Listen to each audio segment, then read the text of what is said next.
నా సంస్కారం ఏం చేస్తారంటే నా బలహీనత అనిపిస్తాను అందరికీ. వాళ్ళకి అందరికీ ఏంటంటే నా తల్లిదండ్రులు నేర్పిన సంస్కారం నాకు అందరినీ మర్యాదగా చూడనిచ్చేలా చేస్తే, నన్ను ద్వేషించిన నా శత్రువు ఇంటికి వచ్చినా నేను నమస్కారం పెట్టి ఆతిథ్యం ఇచ్చి పంపిస్తాను. విభేదాలు ఉండొచ్చేమో, అది వదిలేస్తాను. అది నా సంస్కారం. అది అలాగే నాకు వైసీపీలో పడిన పార్టీ లీడర్గా ఉన్న అంబటి రాంబాబు గారు కానీ, లేదంటే టీడీపీలో ఉన్న తోట త్రిమూర్తులు గారు కానీ, లేదంటే చంద్రబాబు గారు అంటే అసలు పడి చచ్చిపోయే చలమలశెట్టి సునీల్ గారు కానీ, వీళ్ళందరూ వచ్చినప్పుడు నేను సాధారణంగా ఆహ్వానిస్తాను. నాకు వీళ్ళందరూ అంతకుముందు కొంతమంది ముందు తెలుసు. తోట త్రిమూర్తులు గారు లాంటి వాళ్ళ వ్యక్తులు ముందు తెలుసు. చలమలశెట్టి సునీల్ గారు ఇంకా ముందు తెలుసు.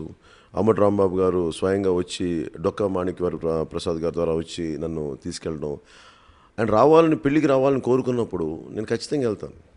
కానీ అదే ఈ రోజున సత్తెనపల్లి, నాకు మొన్న సత్తెనపల్లి నుంచి నాకు చాలామంది నాయకులు కార్యకర్తలు వచ్చి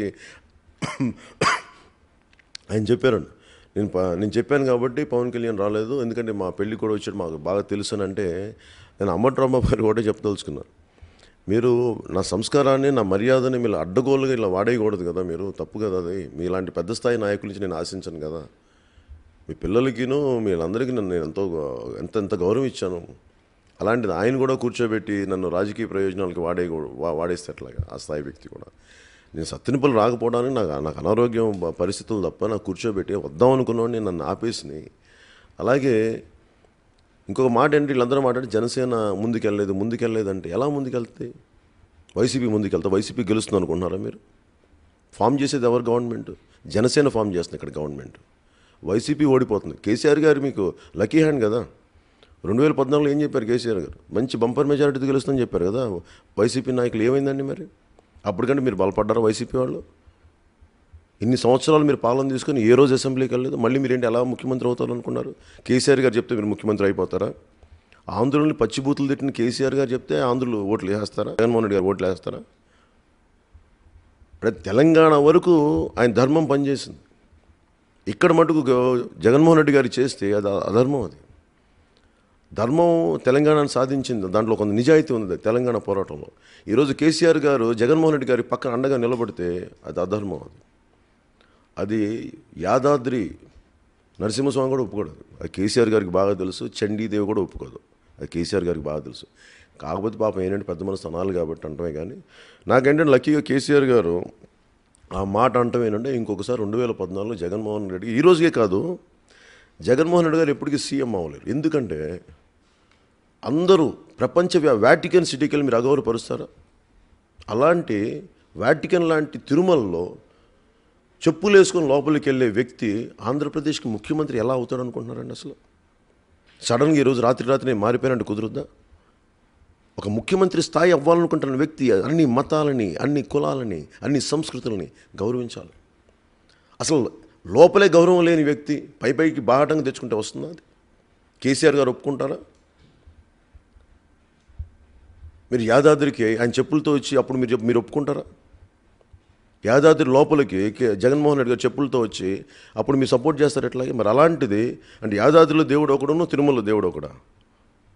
పెద్దలు మీరు కూడా అంత విచక్షణతో చూడాలి. మీరు మీ ధర్మం అంటే నాకు చాలా ఇష్టం. మీరు ఇలాగా ఇట్లాంటి వెళ్తే నాకు చాలా బాధ కలిగించే అంశం. తిరుమలని అపవిత్రం చేసిన వ్యక్తి ఎప్పటికీ ఆంధ్రప్రదేశ్కి ముఖ్యమంత్రి కాలేడు. ఇది శాసనం. అలాగే అంబటి రాంబాబు గారు చెప్తున్నారు, మీరు ఓడిపోతున్నారు, జనసేన గెలుస్తుంది. తోట త్రిమూర్తులు గారి విషయంకి వస్తే, తోట త్రిమూర్తులు గారు నేను ఎప్పుడు రమ్మని చెప్పి అడిగాను. ఏదో నాకు అంతకుముందు ప్రజారాజ్యం పార్టీలో పరిచయం, వచ్చారు, ఆహ్వానించారు, మెచ్చుకుంటారు, బాగా మాట్లాడారంటారు, బాగా చేస్తున్నారంటారు. సంతోషం. నేను నమస్కారం పెడతాను, పెళ్ళిళ్ళకి పిలిచి వెళ్తాను. మరి అలాంటి వ్యక్తి వచ్చి ఆయన ఏ రోజున నా పార్టీలో వస్తారని ఆయన చెప్పలేదు. నన్ను వీళ్ళు అడుగుతున్నారండి కదా, మీరు తెలుసు కదా నన్ను ఎవరు పరిచయం అంటే వీళ్ళు అడుగుతున్నారంట. ఆయన పరిచయం చేసిన వ్యక్తి ఈ రోజు దాకా ఎవరు పార్టీలోకి రాలా. వీళ్ళందరి మాస్టర్ ప్లాన్ ఏంటంటే, పవన్ కళ్యాణ్ అనేవాడు చాలా బలహీనుడు, అతనికి అవగాహన లేదు రాజకీయాల మీద. త్రిమూర్తులు గారి నేను అర్థం చేసుకున్నాను. మీరు 14 ఏళ్ల వయసులో మీరు ఏం చేశారో నాకు తెలియదు, కానీ నేను 12 ఏళ్ల వయసులో భారతదేశం భావజాలం గురించి ఆలోచించాను. ఏ భావజాలం రైట్ అని. చలమలశెట్టి సునీల్ గారు 18 ఏళ్ల వయసులో ఏం చేసేవాళ్ళో తెలియదు, కానీ నేను 16-17 ఏళ్ల వయసులో అన్ని భావజాలాలు చదివాడిని. కమ్యూనిస్ట్ మేనిఫెస్టో దగ్గర నుంచి, దాస్ క్యాపిటల్ దగ్గర నుంచి, తాకట్లో భారతదేశం, ఇవన్నీ చదువుతూ ఉండేవాడిని. ఇది రైట్ కాదు, ఇది బాగుంటుంది, ఈ పాయింట్ బాగుంది, ఇంత అనలైజ్ చేసేవాడిని. మీలాగా డిగ్రీలకు వెళ్ళి అక్కడికి వెళ్ళి నేను కూర్చోబెట్టి అక్కడ వ్యర్థ కాలక్షేపం నేను చేయలేదు అందరిలాగా. నేను చాలా ప్రతి క్షణాన్ని చాలా విలువతో గడిపాను నేను. అలాగే తోట తిరుమూర్తులు గారు కూర్చోబెట్టి, తోట తిరుమూర్తులు ఎవరు అసలు ఆయన ఎవరు అంటే మాకు రాజకీయం తెలియదు. మాకు అంటే మీరు 3 సార్లు 5 సార్లు మీరు ఎమ్మెల్యే అయితే అంటే మీకు రాజకీయ అనుభవం ఉన్నట్ట. రాజకీయ అనుభవం అంటే ఎమ్మెల్యేలు గెలిచిన ఎమ్మెల్యేలు అందరూ అనుభవం అంటే దేశం ఇంత దరిద్రంగా ఎందుకు తయారవుద్ది, ఇంత అస్తవ్యస్తంగా ఎందుకు ఉంటుంది? మీ అనుభవమే గొప్పదైతే ఇంత ఇసుక మాఫీ ఎందుకు జరుగుతుంది? వీళ్ళందరూ వచ్చింది దేనికంటే పవన్ కళ్యాణ్ దగ్గరికి వెళ్ళు, వాళ్ళు ఏదో వాడతారు, కులం కాడేదో వాడతారు, వెళ్ళి టీడీపీ వాళ్ళ దగ్గరికి వెళ్ళి ఒక కాంట్రాక్ట్లు చేయించుకోవడం. నాకు తెలిసి ఈయనంట ఏదో టూరిజం ప్రాజెక్ట్ చేయించుకున్నారు అంటారు. అది నిజమో లేదో అప్పుడు తెలియదు, కానీ ఏదైతే లబ్ధి పొందడానికి అది వెళ్ళి ఏదో ఒక రోజు మన ఆర్టీఐ పెడితే వస్తాయి బయటికి. ఈయనను ఇంకొకళ్ళు ఎవరో ఆళ్ళగడ్డలో ఇంకొక ఎవరు ఎమ్మెల్యే మన భూమా గారి కుటుంబీకులు అంట, వీళ్ళందరూ కలిపి పార్ట్నర్స్ అంట దాంట్లో. అండ్ నా దగ్గరికి వచ్చి మేము అటు వెళ్ళిపోతాను బెదిరించండి, ఇవి తీసుకున్నారని అంటుంటారు నా దగ్గరికి వచ్చి. అదే ఇలాంటి వాటికి నన్ను వాడుకున్నారు అంటే ఇవన్నీ చూసి మళ్ళీ దాంట్లో వాడుకున్నారు, అది నాకు తెలియదు. పోనీ వాడుకొని మళ్ళీ నా మీద ఇవన్నీ చేస్తుంటే ఎలా ఊరుకుంటాం? ఇవన్నీ చూస్తూ ఊరుకుంటాం. ఇది 2009 అనుకున్నారా? 2019. చాలా అనుభవంతో వచ్చాం పాలిటిక్స్కి, చాలా నిలదొక్కుకోవడానికి వచ్చాం పాలిటిక్స్కి. దెబ్బ తిన్నా కానీ 10 బంతిలో లేస్తాం బయటికి. కొంచెం అందరూ జాగ్రత్తగా ఆచితూచి మాట్లాడండి. అలాగే చలమలశెట్టి సునీల్ గారు ఉంటారు, నేను రమ్మని చెప్పలేదు ఆయనే వచ్చి నా కాలాన్ని ఎంత వేస్ట్ చేశాడంటే ఆయన. ఒక 6 నెలలు ఒకసారి వచ్చారు, ఎక్కడ నేను పోలవరంకి వెళ్తుంటే వచ్చారు. మీరేంటి సార్ ఇక్కడ అంటే మిమ్మల్ని కలవడానికి వచ్చాను. ఏంటంటే మా జన సైనికులు పట్టుకొచ్చాను, నేను వైసీపీ నుంచి బయటకు వచ్చేసాను, ఇట్లా వచ్చాను. ఆ సంతోషం ఏం లేదు, నేను కొంచెం నిర్ణయం తీసుకోవాలి, మీతో చెప్పాలి. వస్తారంటే అది వద్దామని నేను కొంచెం మంచి ముహూర్తం చూసి వస్తాను. నేను తర్వాత నేనేంటి అక్కడ ఎవరిని నర్చర్ చేయలేకపోతున్నాను. ఈ వ్యక్తి అని అనుకుని జనరల్ బాడీ అడుగుతూ ఉంది నన్ను, మీరు ఎవరు అనుకోండి, మేమైతే వీళ్ళు ముగ్గురు అనుకుంటున్నాం అంటే. సో వాళ్ళ ఒపీనియన్ నా ఒపీనియన్ ఏకం కావాలని చూస్తూ ఉన్నాను. పెడితేనేమో ఈయన వస్తారంటే ఈయనైతే కొంచెం బాగానే ఉంటుంది, అంతకుముందు చేసిన ఆయన కదా, అనుభవం ఉన్న వ్యక్తి. దానివల్ల ఆగిపోవాల్సి వచ్చింది. ఇది అంటే నేను ఇందాక చెప్పినట్టు నా కాలాన్ని కొన్ని కోట్ల విలువ, దానికి ఎంత వెలకట్టలేదు. కాలం తిరిగి రాదు. ఒక 10 రూపాయలు పోతే 10 రూపాయలు తిరిగి సంపాదించగలం. కాలం క్షణాలు పోతే క్షణాలు ఎక్కడి నుంచి తిరిగి వస్తాయి. నాకు చలమలశెట్టి సునీల్ ఏమనిపించింది అంటే కాలహరుడు అనిపించింది. కాలాన్ని హరించేవాడు, నా విలువైన కాలాన్ని హరించినవాడు. మీకు చంద్రబాబు గారి మీద ప్రేమ ఉంటే వెళ్ళి చక్కగా వాళ్ళు పంచం చేయాలని ఎవడు కాదన్నాడు? నా దగ్గరికి రావడం దేనికి, నా కాలాన్ని వేస్ట్ చేయడం దేనికి? నేను రమ్మని చెప్పి అడిగానా? పోనీ వస్తే నేను ఎప్పుడో మీకు మర్యాద తగ్గించానా, గౌరవం తగ్గించానా, ఆదరణ తగ్గించానా?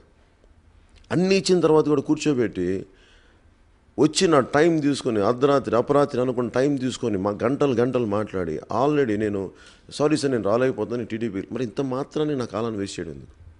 నాకు ఇది ఆవేదన కలిగించింది. నన్ను పని చేసుకొని ఇవ్వకుండా మీరు రాకుండా ఇదేంటంటే ఇది టీడీపీలో భాగం. మీరు టీడీపీ పన్నాగంలో మీరు కూడానా? చలమలశెట్టి సునీల్ స్థాయి వ్యక్తి కూడా టీడీపీ వేసే ఎత్తుగడలో భాగమా? మరి మీరేం అంటే మీరు పల్లకీలు మోయడానికి రైట్. మీరు ఒకడు ఏమి ఆశించకుండా 10 మంది బాగుండాలని అన్ని ఒత్తిళ్లు తీసుకొని ఏ సపోర్ట్ లేకుండా ఏ మద్దతు లేకుండా వస్తే వాడి సహకారం ఇవ్వాల్సిన అవసరం లేదు. కానీ నేను చంపేయకండి. చలమలశెట్టి సునీల్ గారు మీకు చెప్తాను, దయచేసి ఏదో చేద్దామని వచ్చాను 10 మందికి. అలాంటి మీలాంటి వాళ్ళని కరెక్ట్గా మీ ఏమనాలి? ఇంక మిమ్మల్ని నాకు సంస్కారం ఒప్పుకోవట్లేదు. మీ స్థాయి వ్యక్తి కూడా ఇలా చేయడం. మీరు ఇష్టం, చంద్రబాబు గారు ఇష్టం ఉంటే మొదటి రోజు నుంచి ఆయన మేము పాలిటిక్స్లో రమ్మని ఇష్టం ఉంటే అక్కడే ఉండండి, ఎవడు కాదన్నాడు? ద్వంద్వాల మధ్య బతకండి. నేను ద్వంద్వాల మధ్య బతికేవాడిని. ఏదో ఒక నిర్ణయం తీసుకుంటాను, అటా ఇట ఉంటే ఉంటుంది, పోతే పోతే. అలాంటి నిర్ణయాలు తీసుకొని మధ్యలో అటు వెళ్ళాలి ఇటు వెళ్ళాలన్నాడు, మీరు మునుగుతారు, ఎదుటి ముంచేస్తారు. ఇప్పటికైనా నా సంతోషం ఏంటంటే మీరు తెలుగుదేశం మనిషి చంద్రబాబు గారికి చక్కగా భజన చేసేవాళ్ళు. సంతోషంగా భజన చేయండి జీవితకాలం. చక్కగా మీకు కావాలంటే 2 చెడతలు పంపిస్తాను, చంద్రబాబు గారి కాళ్ళ దగ్గర కూర్చోండి, అలా కొడతా ఉండండి, వారి పల్లకీలు మోయండి. ఆ తర్వాత అక్కడ కుదరకపోతే జగన్మోహన్ రెడ్డి గారు చుట్టూ చేరండి, అక్కడ చెడతలు కొట్టండి. అంతేగాని దయచేసి నాలాగా నిర్దిష్టమైన ఆలోచన విధానం ఉన్న వాటితోటి దయచేసి ఆటలాడకండి. మీరు పల్లకీలు మోయడానికి రైట్, పల్లకీలు